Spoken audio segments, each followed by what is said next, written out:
ओम शक्ति, ओम शक्ति, ओम शक्ति। मैं एक बैरागी आत्मा हूँ। मेरा शारीरिक परिचय है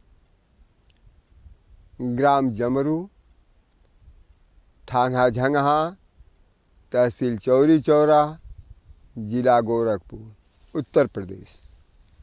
मोबाइल नंबर 75 25 83 28 52। सुबह 7 बजे से शाम 7 बजे तक मैं मौन हो जाता हूँ।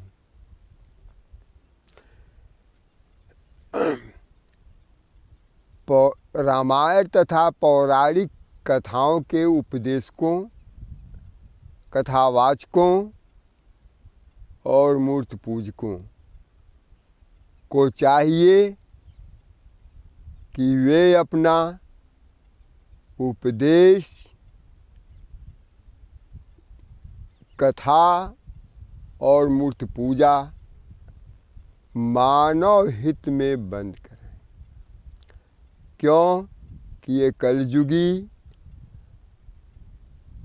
अज्ञान में, अंधकार में उपदेश और मूर्ति पूजा है। सतयुग के स्वागत में 7 नियमों का पालन करें। पहला, सदा सत्य का पालन। दूसरा, स्वच्छ व स्वस्थ शरीर। तीसरा, शुद्ध शाकाहार। चौथा, मद्यपान और दुर्व्यसन का निषेध। पांचवा, तन मन धन वचन व कर्म से किसी आत्मा को दुख न दें। छठा, सार्वजनिक व प्राकृतिक संसाधनों का संरक्षण व सदुपयोग करें। सातवां, आत्माओं का सेवा तथा सहयोग करें। इस 7 नियमों का पालन करते हुए प्रकाश पुंज परमात्मा का योग या ध्यान लगावें या दूसरे को भी सिखाएं। यह भी दूसरे को भी सिखाएं। उपदेशक या कथावाचक ध्यान से सुन लें कि यदि वो ज्ञानी हैं तो बैराग शब्द ही उनके लिए काफ़ी है। आगे और कुछ जानने के लिए अपनी करतूतों को जान लें। करतूत उनका क्या है? सीता घड़े से पैदा हुई, राम खीर खा करके पैदा हुआ, हनुमान कान से के बीज में डाल करके पैदा हो गए, धनुष बना तो दधीच के हड्डी से बन गया। ये प्रकृति का नियमों के खिलाफ, मानवता के खिलाफ जो उपदेश है, ये इनकी करतूत है। कलयुग को इन्होंने सिर पर बैठाया। राजा परीक्षित के सिर पर नहीं बैठा, आत्माओं के सिर पर इन्होंने बैठा दिया। अपने करतूतों को जान ले। इस आवाज को सुनने के बाद ये 7 नियमों का पालन करें और सबको योग में लगाएं। योग साधना के बगैर किसी आत्मा का ये शांत सुख का स्थापना संभव नहीं है। इस रामायण में आदि से अंत तक का ज्ञान है। ये रामायण काशी विश्वनाथ के मंदिर में नीचे से ऊपर उठ करके नहीं आ गई थी। उसका अर्थ ये होता है कि जो वेद पुराणों के नीचे रखी गई थी ऊपर आ गई, ये उठ करके ऊपर नहीं आई। यह सत्य बात है। उसका कारण, उसका मतलब ये होता है कि जो वेदों में, यानी वेद में 4, वेद का नाम है 4 विद्या, आत्माओं के 4 विद्या है, वो इस रामायण में है। सभी आत्माओं के लिए 18 बुजुर्ग या पुरानियाँ हैं, वो इसमें है, रामायण में है। 6 शास्त्र है, यानी शिक्षा के 6 विषय, 6 ही विषय हैं, वो भी इसी रामायण में है। उसका अर्थ ये हुआ कि 4 वेद, 18 पुराण, 6 शास्त्रों के विषय वस्तु इस रामायण में है, न कि ये रामायण नीचे से उठ करके ऊपर आ गई। सत्यम शिवम सुंदरम शंकर जी ने नहीं लिखा, किसी ने नहीं लिखा। उसका अर्थ ये होता है कि उसके पूरे रामायण का अर्थ ही यही है, सत्यम शिवम सुंदरम। ये निराकार शब्द है, इसमें कोई साकार की संभावना नहीं है, कहीं मूर्ति उर्त नहीं है। कल के मैं अपने प्रवचन में ये शंखनाद है, शंखनाद किया था। दुनिया शंख ध्वनि करती है, शंख ध्वनि का सीमा निश्चित होता है, सीमित होता है। बैरागी आत्मा कभी शंख ध्वनि नहीं करता,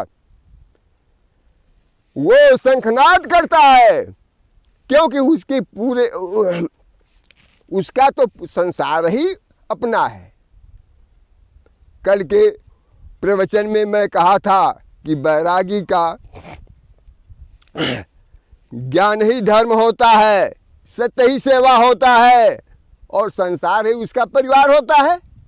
तो हमारा तो पूरा संसार ही परिवार है। अब किसको लेकर के हम अलग हो जाएं और कहाँ जाएं भाई? हाँ, आप लोग उपदेशक हो तो कलयुग का उपदेश जैसे दिए वैसे जाइए सतयुग का उपदेश दीजिए। अब सतयुग का समय आया है, कलयुग के बेड रेस्ट पर भेजिए। बुढ़ा हो गया है, अब नहीं काम कर पाएगा वो, उसको बेड रेस्ट दीजिए।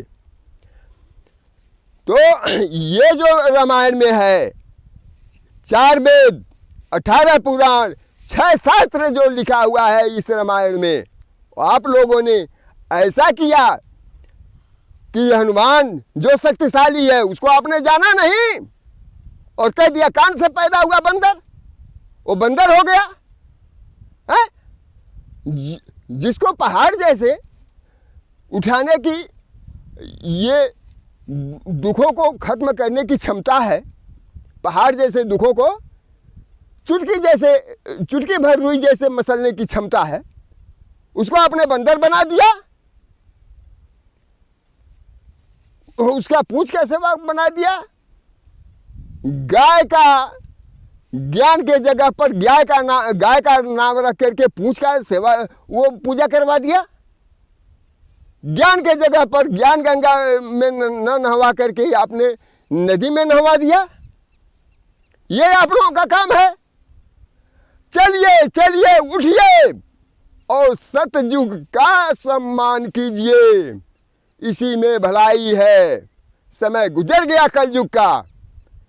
ये बैरागी जिस दिन आवाज खोल देगा उस दिन पता लग जाएगा कि जो वर्तमान में धर्म है वो सब आपस में विलीन हो जाएंगे, वो विलय हो जाएगा।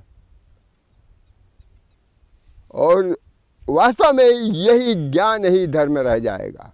दुनिया में अनेकों गौतम बुद्ध, अनेकों नानक देव, मोहम्मद साहब और ईसा मसीह पैदा होंगे। उस समय इन किताबों की कोई वैल्यू नहीं रह जाएगा, अपने आप में वो निरस्त हो जाएंगे, खत्म हो जाएंगे।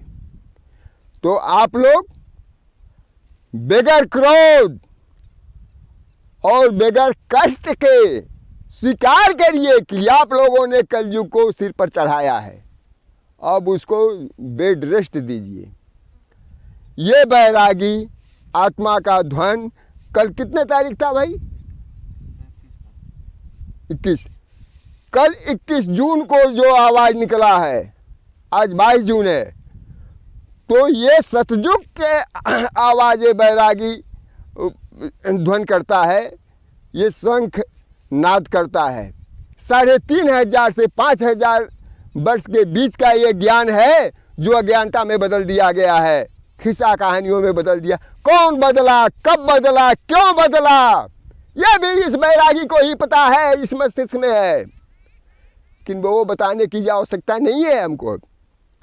हमारा काम है कल्याण करना। मैं कल्याणमय शब्द बताया और जिम्मेदारी आपके ऊपर इसलिए दिया कि आप लोगों ने इसको सिर पर चढ़ाया है, आप ही लोग इसको सिर से उतारेंगे। आज का उपदेश इतना ही। ओम सत, ओम सत, ओम सत।